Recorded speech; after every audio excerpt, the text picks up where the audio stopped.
Hey everybody, welcome to Voicing Our Guitar Tops Part 2. I feel like the last 5 or 10% of shaping these braces and voicing the top take as much time as almost everything else up to this point. It's really fine-tuning these things, looking for every last bit that we can kind of eke out of this before we start to degrade the structural integrity.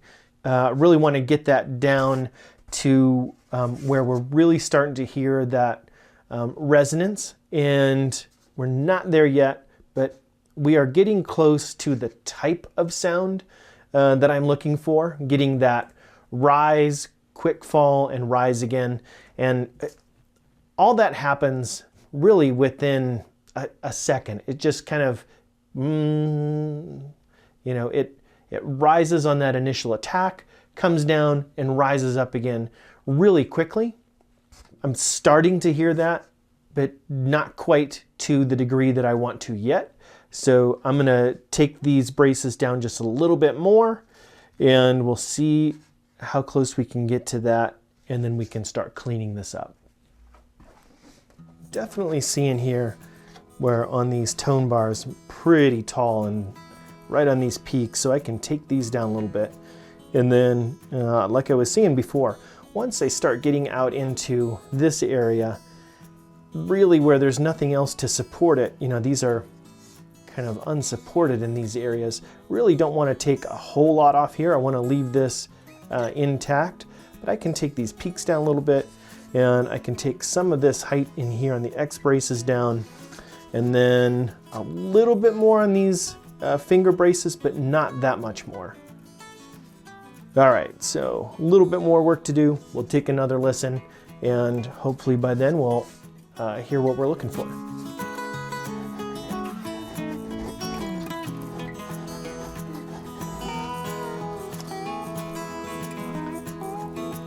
Getting these tone bars down just a little bit more. As I shape these, carve these, take material away, take mass away, I am trying to shape them as close as I can to the way I want them to end up, because I really don't want to change the shape and change these things too much after I've completed my voicing and where I want to hear that. So there are so many different methods to making these braces. You can put the scallops in them, you can make them flat, you can round them off from the beginning, you can do all sorts of things. For me, I like making this pyramid shape and using that as I go along from the start to voice it, especially because once I get this shape, taking it down a little bit makes it much easier, and voicing from this peak for me does seem to go a little bit quicker than if I was to just lay these flat and kind of carve them flat. I've done that before and I've had success with that, but for me now I have kind of fallen into this shape, and I really like the way that it works for me,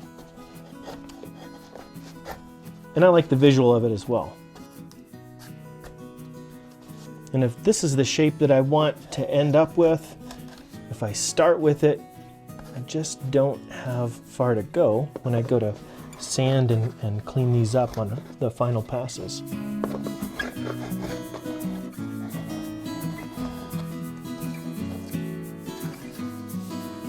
I want to try and maintain my symmetry as well, so keep that in mind.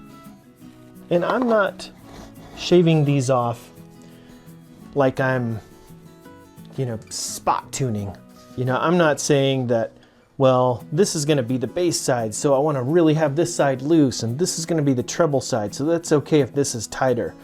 It doesn't really work that way. Everything is a system. So just imagine the entire top as a complete system unto itself. So everything's connected, and everything does a job that helps another brace.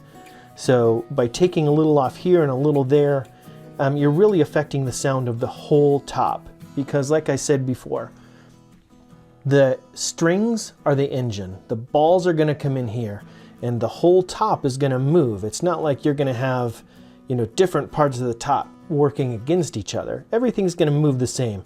The upper bout's going to be stiffer than the lower, but as a whole, it's going to operate as a system. We are approaching this as a systematic approach and knowing that a little bit here, a little bit there affects everything and not just one spot.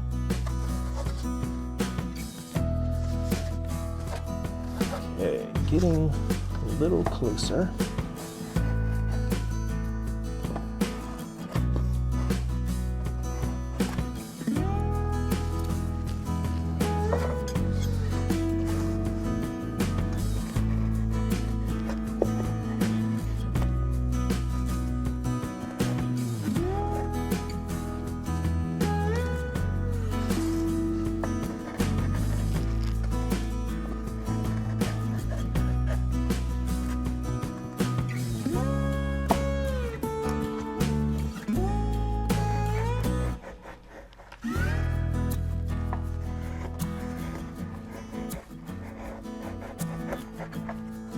When I pick this up to flex it, I do like to flex it this way and this way.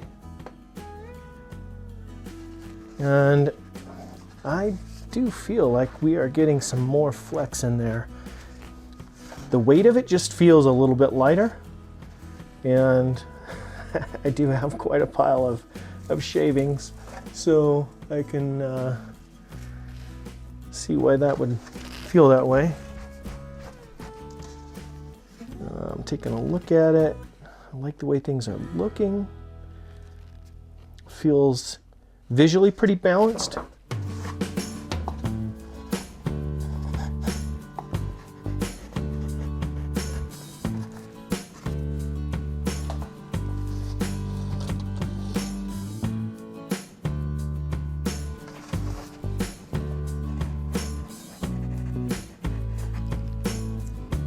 I do like the way things are looking right now. It looks balanced, flows well. If I'm looking at this from a taper perspective, things are fairly smooth. I mean, there's a lot of transitions and and chisel marks that will come out relatively quickly with the sandpaper, and it's not going to change the mass very dramatically. I managed not to gouge the top anywhere, so that's always good. So now the real test, right?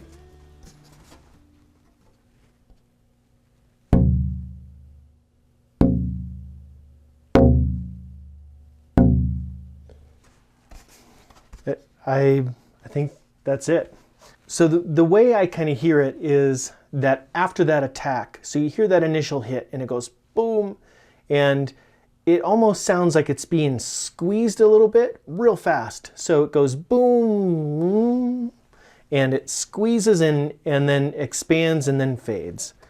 I took some screenshots of my audio files to show you exactly what's happening in a visual form. In the first, you can see a large initial strike, followed by a fast and steady decay. You'll also notice that the waves are not very big. This would indicate a stiff or a heavy top that does not allow for much movement. The second screenshot is completely different. There is a lot more sound and a lot more movement. It's just a louder, bigger wave altogether. You can see the initial hit, a decay as we would expect, and then this sort of rebound rise, followed by the completion of the decay. Both waves in the screenshot are a little different, but they both have this secondary rebound. It can be difficult to hear, but I hope this visual helps you see what I'm listening for.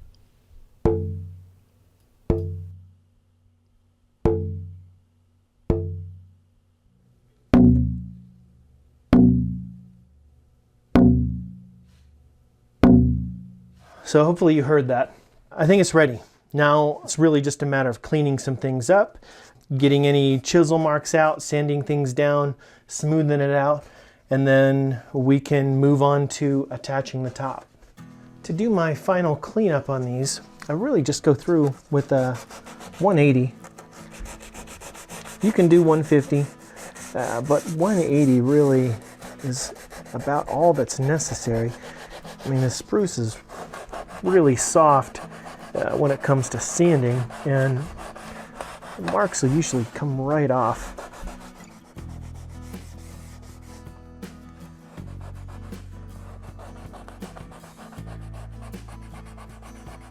You can use a block if you'd like to. I don't find that it's necessary unless I'm trying to straighten out some of these ridges in here. And right now they look pretty good.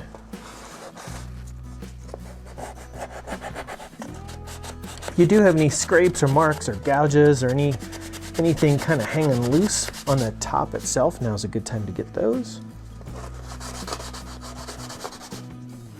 Now on my sound hole braces, I really didn't touch those at all in terms of voicing. These should be just fine. They're fairly substantial, but they're light enough to really not affect the tone or the voice or the sound too much. Their job is really to provide this structural support in here, and I don't want to mess with these. I don't need to make these any more flexible than they already are.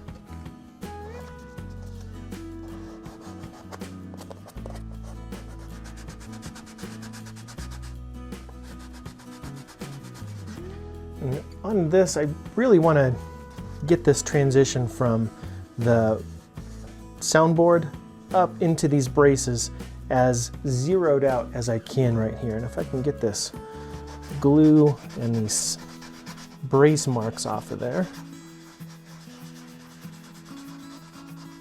that is ideal.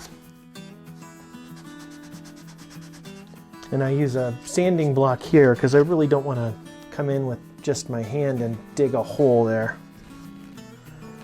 This I might be able to scrape a little bit.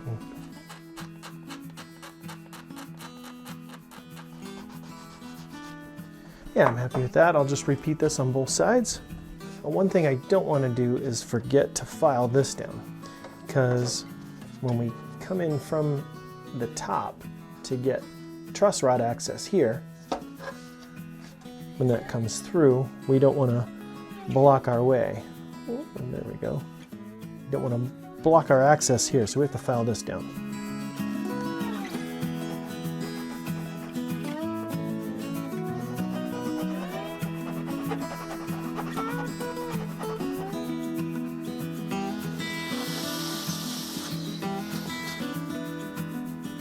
See, that's pretty good access right through there.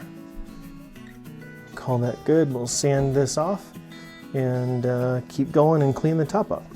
Glue spots. Everything is shaped, sanded, looks good, sounds great. The only thing left to do at this point is to sign your name on it. I like to sign the inside down here in the lower bout with a name, a date. You certainly don't have to. It's not a requirement by any means.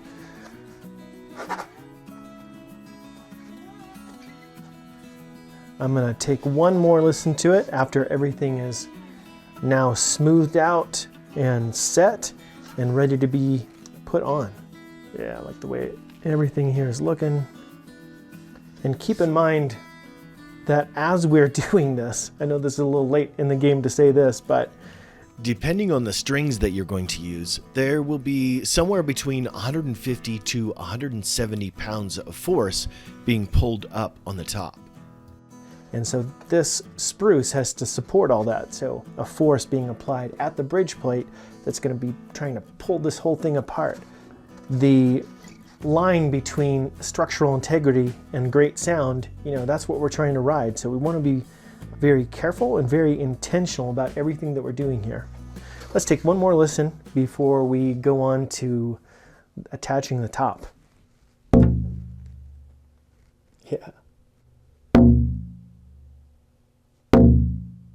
Great sustain, nice big sound. It's got just a little bit of that shimmer. Yeah, I like where that's at. Excellent.